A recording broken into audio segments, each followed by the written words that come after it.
Mirror Stage Audio Theater presents Wired Love, a novel published in 1880 by Ella Cheever Thayer, featuring the vocal talents of Ash Cheshire. Chapter 4, Neighborly Calls.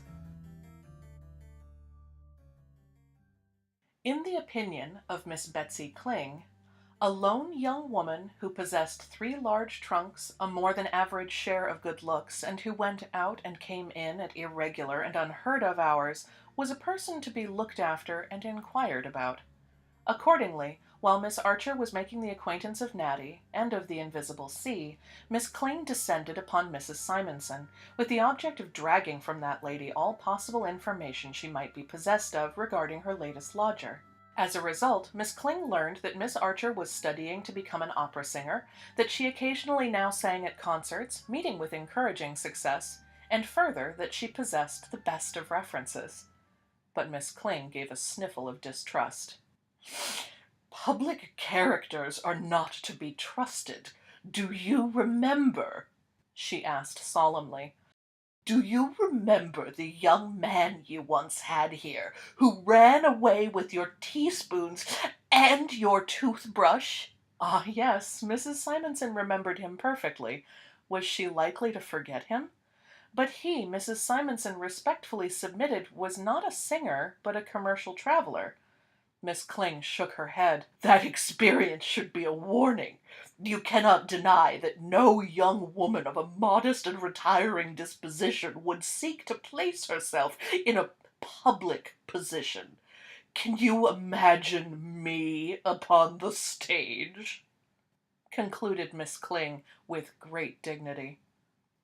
Mrs. Simonson was free to admit that her imagination could contemplate no such possibility, and then, neither desirous of criticizing a good-paying lodger or of offending Miss Kling, that struggle with the ways and means having taught her to offend no one if it could possibly be avoided, she changed the subject by expatiating at length upon a topic she always found safe: the weather. But Miss Celeste Fishblate coming in, Miss Kling left the weather to take care of itself, and returned to the more interesting discussion, to her, of Miss Archer. Celeste, a young lady favored with a countenance that impressed the beholder as being principally nose and teeth, and possessing a large share of the commodity known as gush, was ready enough to be the recipient of her neighbor's collection of gossip. But, to Miss Kling's no small disgust, she was rather lukewarm in prejudging the newcomer. In truth, although somewhat alarmed at the 3 trunks, lest she should be outdressed, she was already debating within herself whether Miss Archer, as a medium by which more frequent access to Mrs. Simonson's gentlemen lodgers could be obtained, was not a person whose acquaintance it was desirable to cultivate. Moreover, the words opera singer raised ecstatic visions of a possible future introduction to some ravaging tenor, the remote idea of which caused her to be so visibly preoccupied that Miss Kling took her leave with angry sniffles, and returned home to ponder over what she had heard. A few days later, Natty, who had quite paralyzed Miss Kling by refusing to listen to what she boldly termed unfounded gossip about her new friend, went to spend an evening with her. Miss Archer occupied a suite of rooms consisting of a parlor and a very small bedroom that had been Mrs. Simonson's own, but which on account of the ways and means she had given up now, confining herself exclusively to the kitchen, fitted up to look as much like a parlor as a kitchen could. "And how is C?" asked Miss Archer as she warmly welcomed her visitor. "Still as agreeable as ever," Natty replied. "I told him I was coming to see you this evening, and he sent his regards, and wished he could be of the party." "I wish he might, but that would spoil the mystery," rejoined Miss Archer. "Do you know what the C is for?" "Clem, he says. His other name I don't know. He would give me some outlandish cognomen if I should ask, but it isn't of much consequence." "It might be if you should really fall in love with him," laughed Miss Archer. "Fall in love over the wire? That is absurd, especially as I am not susceptible," Natty answered, coloring a trifle, however, as she remembered how utterly disconsolate she had been all that morning, because a cross on the wire had for several hours cut off communication between her office and XN. You think it would be too romantic for real life? Doubtless you are right. And the funny incidents. Have you anything new in your notebook? Only that a man today, who had perhaps just dined, wanted to know the tariff to the United States, answered Natty, glancing at some autumn leaves tastefully arranged on the walls and curtains. But C was telling me about a mistake that was lately made, not by him, he vehemently asserts, although I am inclined to think it was. The message as originally sent was, John is dead, be at home at 3. When it was delivered, it read, John is dead beat, home at 3.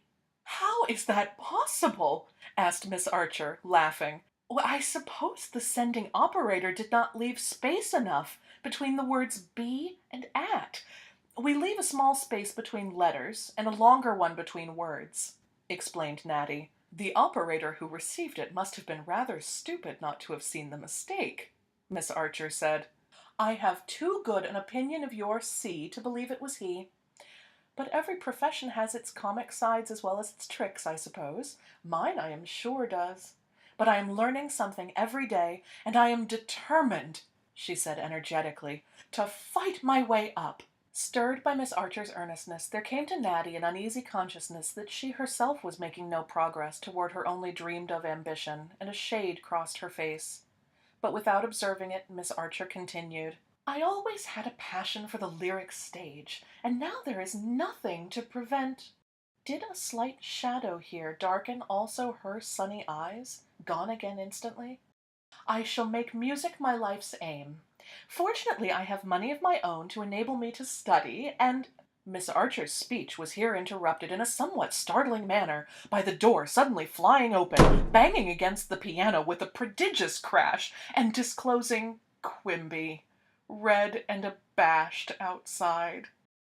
Natty jumped, Miss Archer gave a little scream, and the Duchess, Mrs. Simonson's handsome tortoise-shell cat, so named for her extreme dignity, who lay at full length upon a rug, drew herself up in haughty displeasure.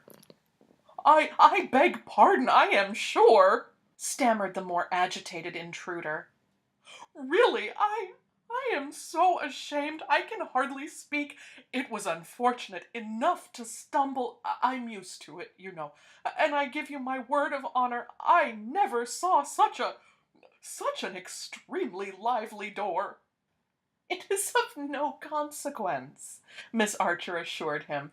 Will you come in? Thank you. I fear I intrude, answered Quimby, clutching his watch chain and glancing at Natty, guiltily conscious of the strong desire to do so that had taken possession of him since the sound of her voice had penetrated to his apartment, and in perfect agony lest she should surmise it. However, upon Miss Archer's assuring him that they would be very glad of his company, he ventured to enter. But the door still weighed upon his mind, for after carefully closing it, he stood and stared at it with a very perplexed face. Never saw such a lively door, you know, he repeated, finally sitting down on the piano stool and folding both arms across one knee, letting a hand droop dismally on either side, while he looked alternately at Miss Archer, Natty, and the part of the room mentioned, at which the former laughed, and then, with the kind intention of drawing his mind from the subject of his forced appearance, suggested a game of cards. Then we shall have to have one more person, shall we not? Natty asked at this proposition. It would be better, replied Miss Archer. Let me see. Mrs. Simonson does not play. Mr. Norton does, interrupted Quimby, forgetting the door in his eagerness to be of service. I would willingly ask him to join us if you will allow me. That queer young artist who lodges here, you mean? Inquired Miss Archer. Oh, but he is a dreadful bohemian, commented Natty distrustfully before Quimby could reply. Is he? Laughed Miss Archer. Then ask him in by all means. I am something of a bohemian myself, and shall be delighted to meet a kindred soul. I do not know as I have ever observed the gentleman particularly, but if I remember rightly, he wears his hair very closely cropped and is not a model of beauty. "Oh, but he is just as nice a fellow as if he was handsome outside," said Quimby earnestly, doubtless aware of his own shortcomings in the Adonis line. "He is a little queer, to be sure, doesn't believe in love or sentiment or anything of that sort, you know, and he says he wears his hair cropped close because people have a general idea that artists are long-haired, lackadaisical fellows, not to say untidy, you know, and he is determined that no one shall be able to say it of him." Miss Archer was much amused at this description. "He certainly is an odd genius, and definitely worth knowing. Bring him in, I beg of you," she said. But Quimby hesitated and glanced at Natty. "He is not very unconventional. I do not think he will shock you very much if you do not get him at it, you know," he said to her apologetically. "Oh, I am not at all alarmed," said Natty, adding, as her thoughts reverted to Miss Kling, "I think, after all, a bohemian is better than a perfect model of conventionalism." Miss Archer heartily endorsed this sentiment, and Quimby went in search of Mr. Norton, with whom he soon returned. Unlike enough to the melancholy artist of romantic fame was Mr. Norton. Short, rather stout, inclined to be red in the face, large-nosed, scrupulously neat in dress, clean-shaven and closely cropped hair. All this the observing Miss Archer saw at a glance as she bowed to him in response to Quimby's introduction. But the second glance showed her that the expression of his face was so jovial that its plainness vanished as if by magic on his first smile. If Natty, possibly a trifle prejudiced in his disfavor, expected him to outrage common propriety in some way, such as keeping on his hat, smoking a black pipe, or turning up his pantaloons leg, she was utterly, shall we say, disappointed? Truth to tell, before 10 minutes had elapsed from the time of his arrival, she was wishing she knew more bohemians, and even hoping C was one. At home as soon as he entered the room, in a very short time the strangers of a moment ago were his lifelong friends. Full of anecdotes and quaint remarks, he was the life of the little party. Miss Archer, however, was a very able backer, Sin, as they all found themselves calling her soon after Joe Norton's advent, and forevermore. Sin was, as its owner said, short for the somewhat lofty name of Cynthia.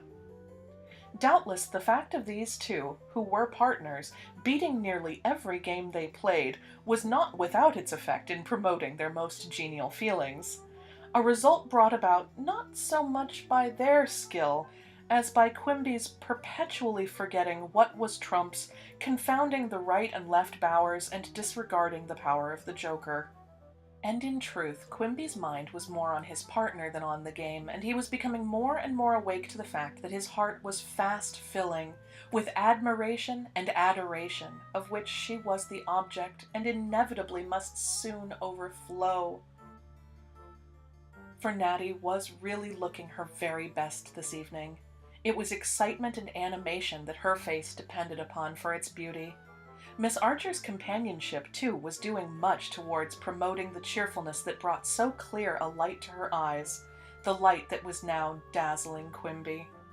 For Sin was one of those people who live always in the sunshine and seem to carry its own brightness around with them, while Natty, on the contrary, oftentimes dwelt among the shadows, and a touch of their somberness hung over her and showed itself upon her face. But none of these lurking shadows were there tonight, and as a consequence, Quimby was unable to keep his eyes off her, and sighed, and made misdeals, and became generally mixed. His embarrassment was not lessened when Sin mischievously informed him that he had certainly found favor in the eyes of Miss Fishblate, who had called upon her the day before. He dropped the pack of cards he happened to have in his hand at the moment all over the floor, and then dived so hastily to pick them up that his head came in violent contact with the edge of the table, and for a moment he was almost stunned. But in answer to Sin's anxious inquiry if he was hurt, he replied, "It's nothing. I am used to it, you know." notwithstanding which assertion his forehead developed such a sudden and terrific bump of benevolence that Sin insisted upon binding her handkerchief over it. Thus, with his head tied up, and secretly lamenting the unornamental figure he now presented to the eyes of his partner and charmer, Quimby resumed the game.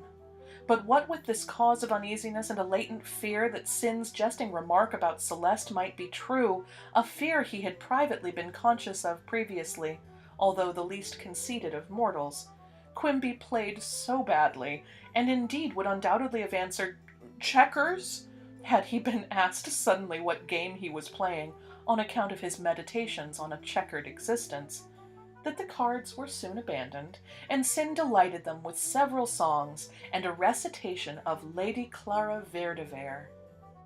While Sin was singing, Natty happened to glance at Mr. Norton, and suddenly remembering a sentence in a lately read novel about someone looking with his soul in his eyes, wondered if that was not exactly what Mr. Norton was doing now. She did not notice, however, that it was certainly what Quimby was trying not to do. She wondered, too, if the young artist was paying Sin some private compliments, for they seemed to be talking together apart, as all were bidding each other good night. If so, she could not understand why Sin should look so mischievous over it. It was but a momentary thought, however, forgotten as they all mutually agreed that the pleasant evening just past should be but the beginning of many. The circumstance was recalled to her mind, however, and explained the next day, for on returning from the office she found under her door a pen and ink sketch, of which she knew at once Sin was the designer and Mr. Norton the executor. It represented 2 rooms, one on each side of a partition. In one was a table containing the ordinary telegraphic apparatus, before which sat a young lady strangely resembling Miss Natty Rogers, with her face beaming with smiles and her hand grasping the key. In the other, a young man with a very battered hat knelt before the sounder on his table, while behind him an urchin with a message in his hand stared unnoticed, open-mouthed, and unheard. Far above was Cupid, connecting the wires that ran from the gentleman to the lady. "What nonsense," murmured Natty, laughing to herself. But she put the picture away in her writing desk as carefully as she might some cherished memento. Chapter 4 of Wired Love, Neighborly Calls, was brought to you by the Mirror Stage Audio Theatre and was recorded and produced by Ash Cheshire. The voice of Duchess was performed by Arthur Waffles. Wired Love was written by Ella Cheever Thayer, published in 1880. The Wired Love theme song is Dial M by twinmusicom.org.